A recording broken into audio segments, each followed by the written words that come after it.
School of ম্যাথের এই পর্বে তোমাদের স্বাগতম। আশা করি তোমরা সবাই ভালো আছো। এবার তোমাদের চতুর্থ অধ্যায়, যেটা হলো সূচক এবং লগারিদম নিয়ে, এই অধ্যায় নিয়ে আলোচনা করব। এই অধ্যায়ের শুরুতে তোমাদের সূত্রগুলো আমি আলোচনা করব, তারপর অনুশীলনী প্রশ্নে চলে যাব। তো এখানে যেহেতু সূচক এবং লগারিদমের যে ব্যাপারটা, আমি তাহলে সূচকের ব্যাপারটা একটু বলবো। সূচক সম্পর্কে তোমাদের আগেই জানা ছিল, ক্লাস 6-এ তোমরা জেনেছিলে, ক্লাস 6, 7, 8-এ। তারপরে সূচক কাকে বলে? কোনো রাশিতে একই উৎপাদক যতবার গুণ আকারে থাকবে সেই সংখ্যাকে রাশিটির বলা হয় সূচক, আর উৎপাদকটিকে বলা হবে ভিত্তি। আমি আবারও বলি, তাহলে সূচকের সংখ্যাটা এইভাবেই আসে যে কোনো রাশিতে একই উৎপাদক যতবার গুণ আকারে থাকে সেই সংখ্যাকে উৎপাদকটির আমরা সূচক বলি এবং উৎপাদকটিকে ভিত্তি বলা হয়।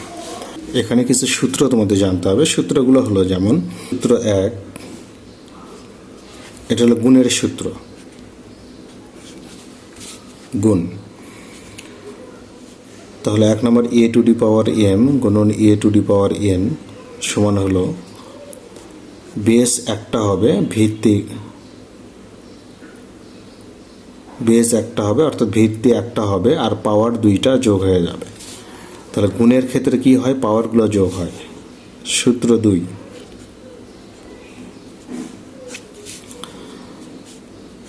এটা হলো ভাগের সূত্র। তোমার যদি এরকম থাকে a two the power m divided a two the power n সমান, তোমাকে এই বেস বা ভিত্তি একটা লিখতে হবে, পাওয়ার দুইটা বিয়োগ হয়ে যাবে। এটা হলো তোমাদের ভাগের সূত্র। এরপর সূত্র 3, গুণ ফলের ঘাত। ব্যাপারটা এরকম যে, ধরো এ বি এর উপর পাওয়ার যদি m হয়, তাহলে আমরা এখানে এ এর উপর পাওয়ার m আর বি এর উপর পাওয়ার m ভেঙে ভেঙে লিখতে পারি। সূত্র 4, এটা হলো ভাগফলের ঘাত। ভাগফলের ঘাত যদি a বাই বি এর উপর পাওয়ার যদি m হয়, তাহলে আমরা লিখতে পারি a এর উপরে m, বি এর উপরে m। এবার এটা গেল আমাদের 4 নম্বর। এবার সূত্র 5 নম্বর, এটা হলো কি? ঘাতের ঘাত বা পাওয়ারের পাওয়ার।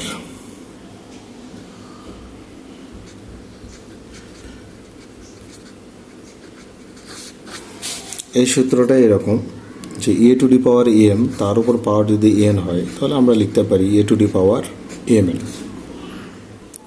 এখন পাওয়ার যদি কখনো 0 হয়, তার মান কিন্তু 1, এটা একটা সূত্র। তারপর পাওয়ার যদি কখনো মাইনাস হয়, তাহলে সেটাকে আমরা 1 by a to the power plus m লিখতে পারি, এটা একটা সূত্র। তারপর তোমার যদি কখনো সূত্র 8 nth রুট আকারে থাকে, যেমন এখানে n, এখানে a, এটাকে বলা হয় nth রুট, তাহলে আমরা লিখতে পারি a এর উপর পাওয়ার 1 বাই n। এটাও তোমাদের কাজে লাগবে। তাহলে সূচকের ক্ষেত্রে সর্বশেষ যে ব্যাপারটা, সেটা হলো, ধরো a এর উপর পাওয়ার n, তাহলে এটাকে আমরা বলতে পারি এক্সপোনেন্ট।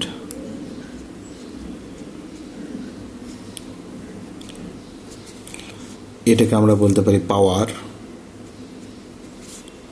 এটাকে বলতে পারি আমরা শক্তি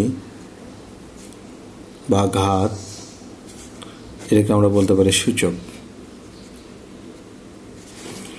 আর এর পরিচয় হলো, এটা হলো বেস, এটাকে আমরা বাংলায় বলি ভিত্তি। এটা তোমাদের একটু খেয়াল রাখতে হবে। এবার 80 পৃষ্ঠায় দেখো, তোমাদের অনুশীলনী 4.1-এর 1 থেকে 8 পর্যন্ত আমরা সরল করব। তো এই সরলগুলো আসলে কিভাবে করতে হবে, আমি যে সূত্রগুলো আলোচনা করলাম সেই সূত্রগুলো ব্যবহার করে কাজ করতে হবে। তো 1 নম্বর প্রশ্ন তোমার দেওয়া হলো এটা, তো আমি এটা উঠাই নেব।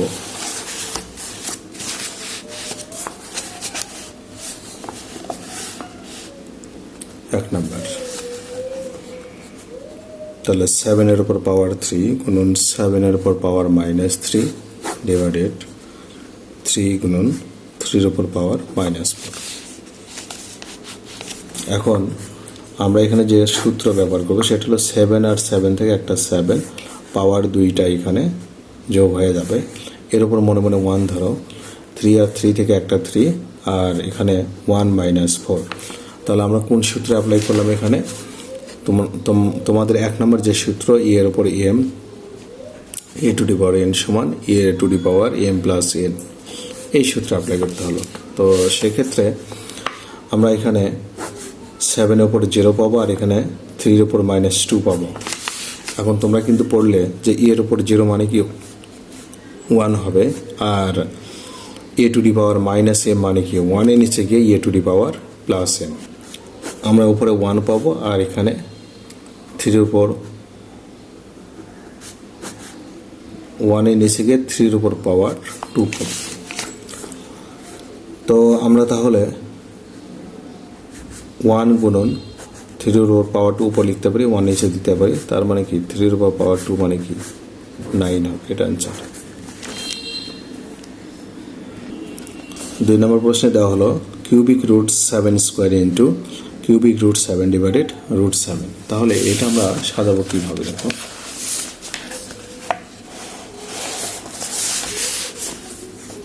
দুই নম্বর, তাহলে কিউবিক রুট 7 স্কোয়ার গুণন কিউবিক রুট 7 ডিভাইডেড রুট 7। এমন কথা হলো তোমরা যে সূত্র পড়লে nth রুটের সূত্র, ওই সূত্র কাজে লাগবে। তাহলে nth রুটের সূত্র আগে দেখো। nth রুটের সূত্র হলো এর উপর পাওয়ার 1/n, আর শুধু রুট এ মানে হলো এর উপর পাওয়ার হাফ। এই দুইটা সূত্র কাজে লাগাবো। তাহলে এখানে আমরা 7 এর উপর 7 স্কোয়ারের উপর 1/3 লিখতে পারি গুণন 7 এর উপর 1/3, আর রুট 7 মানে 7 এর উপর পাওয়ার হাফ। এখন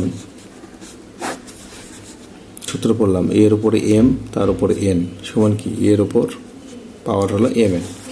তো এই সূত্র যদি কাজে লাগাই তাহলে 2 গুণন 1/3 গুণন 7 এর উপর পাওয়ার 1/3, 7 এর উপর পাওয়ার হাফ।